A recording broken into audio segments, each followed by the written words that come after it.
Students, आज हम लोग क्लास 7th एंड 8th का चैप्टर 1 भाषा एवं व्याकरण के विषय में जानेंगे। भाषा एवं व्याकरण आप लोग शुरू से पढ़ते आ रहे हैं, बचपन से आप जान रहे हैं भाषा क्या होता है, व्याकरण क्या होता है, लेकिन उसके बाद भी आपको सही तरीके से उसका अर्थ जानकारी। भाषा शब्द को समझने के लिए पहले हम जानेंगे कि भाषा क्या होता है। ठीक है, भाषा की उत्पत्ति कहाँ से हुई है? तो भाषा की जो उत्पत्ति है वो भाष धातु से हुआ है। ठीक है, और जिसका अर्थ क्या होता है? तो भाष मतलब क्या होता है? बोलना। बोलना अर्थात विचारों का आदान। हम क्या करेंगे?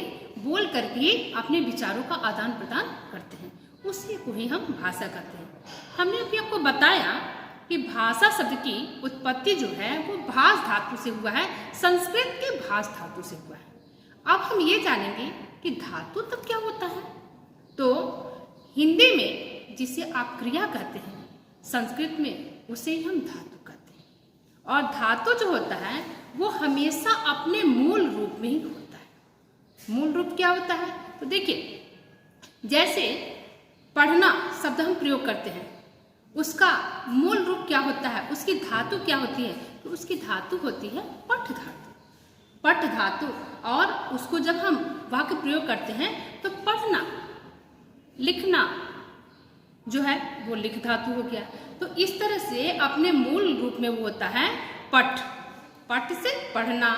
उसके लिए आप जब वाक्य प्रयोग करेंगे तो पढ़ते, पढ़ो, पढ़ेंगे, इस तरह के शब्दों का प्रयोग आप करते हैं, लेकिन अपने मूल रूप में वो पठ शब्द ही होता है।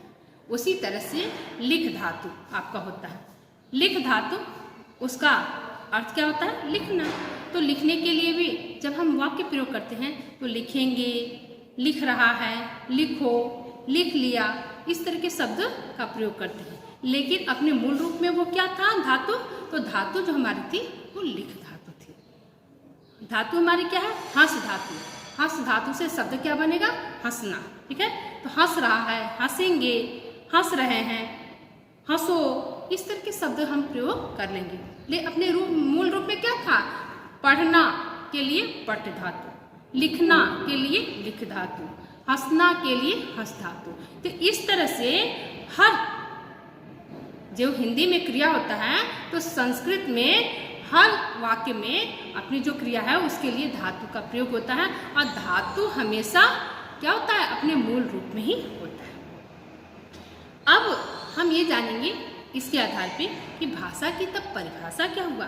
तो भाषा वह साधन या माध्यम है जिसके द्वारा एक व्यक्ति या व्यक्तियों का समूह दूसरे व्यक्ति या व्यक्तियों के समूह के बीच अपने विचारों का आदान प्रदान करता है। इसके आधार पे आपको क्या समझ में आया? क्या डिफिनेशन हमने बोला? तो भाषा क्या होता है? पहले हमने आपको बताया कि भाषा शब्द की उत्पत्ति कहाँ से हुई, तो भाष धातु से हुआ।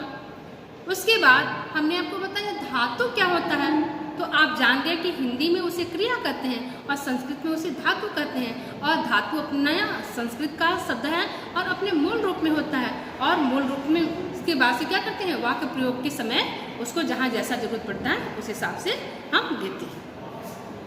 अब उसी आधार पे हम लोगों ने परिभाषा क्या बनाया?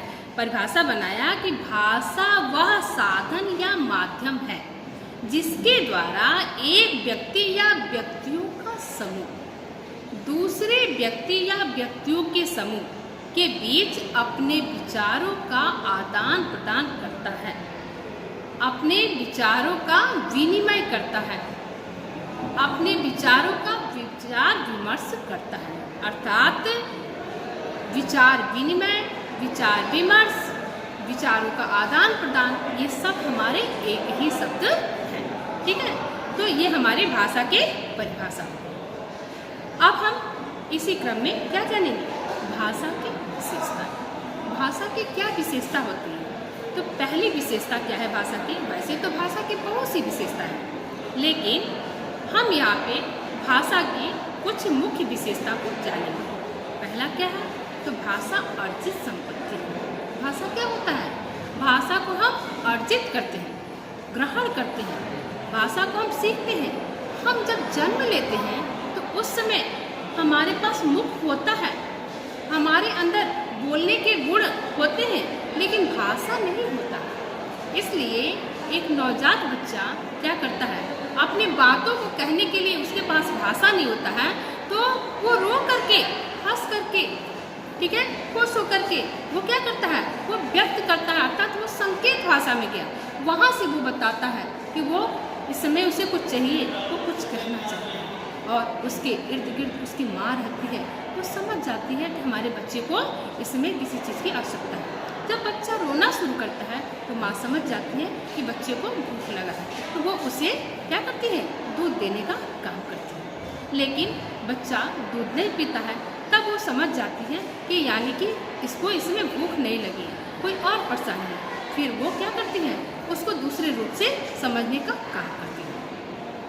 तो अगर मान लीजिए कि बच्चे को खुजली हो रहा है, वो उसकी बदन को हल्का सा सहला दी तो भी बच्चा शांत हो जाता है, तो समझ जाते हैं खुजली से हो रहा है। यदि बच्चा किसी और रूप में फिर कुछ व्यक्त करता है तो वहाँ से वो समझ जाती है कि वो कुछ और कहना चाहती है। और इसी क्रम में फिर क्या होता है, फिर भाषा जो होता है तो उस समय उसके पास कोई भाषा नहीं होता है, तो भाषा हमारा क्या हो गया, भाषा अर्जित संपत्ति है। अर्थात यहाँ आने के बाद हम जिस परिवार में रहते हैं वहाँ से क्या करते हैं, उस भाषा को अर्जित करते हैं, उसको सुन करके, उसे बोल करके हम वहाँ से धीरे धीरे सीखते हैं, अर्जित करते हैं। दूसरा क्या हो गया, भाषा सामाजिक प्रक्रिया, अर्थात हम जिस समाज में रहते हैं उस समाज के हिसाब से भाषा को क्या करते हैं, हम ग्रहण करते हैं, और निरंतर क्या करती है, उस समाज के हिसाब से वो एक प्रक्रिया की तरह से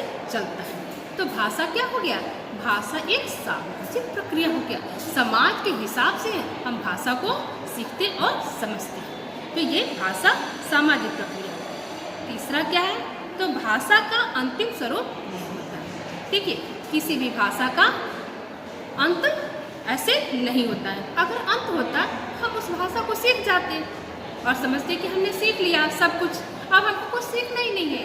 लेकिन भाषा का अंतिम स्वरूप नहीं होता है, हम जितना भी सीखते हैं फिर उसके आगे हमको सीखना रहता है, अर्थात किसी भी भाषा का अंतिम रूप नहीं होता है।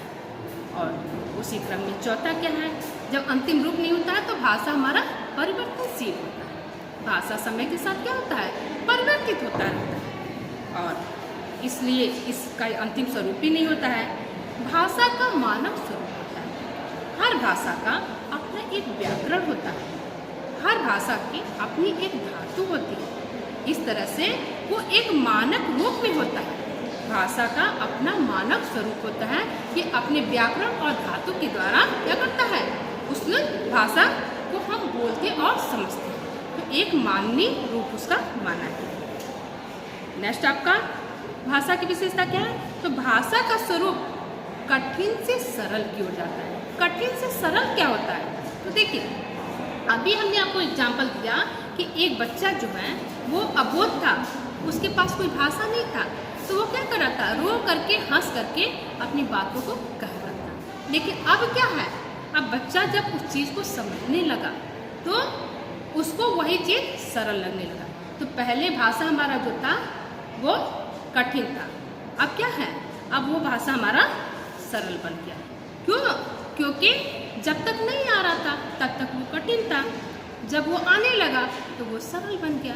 तो इस तरह से भाषा क्या होता है, तो कठिन से सरल की तरफ बढ़ता है, ये भाषा का स्वरूप। अब इसी क्रम में हम जानेंगे भाषा को सीखने के लिए एक मनोवैज्ञानिक दृष्टिकोण हमारा क्या होता है। भाषा को सीखने के लिए हमारी 3 योग्यताएं होनी चाहिए। भाषा को सीखने का एक मनोवैज्ञानिक दृष्टिकोण क्या होता है, तो उसकी 3 योग्यताएं उसमें होनी चाहिए व्यक्ति में, तब वो क्या होगा, उसका मनोवैज्ञानिक दृष्टिकोण आपके समझ में आएगा कि वो मनोवैज्ञानिक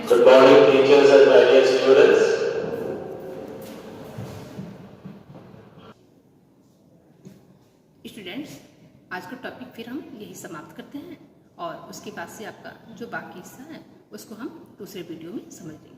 थैंक यू।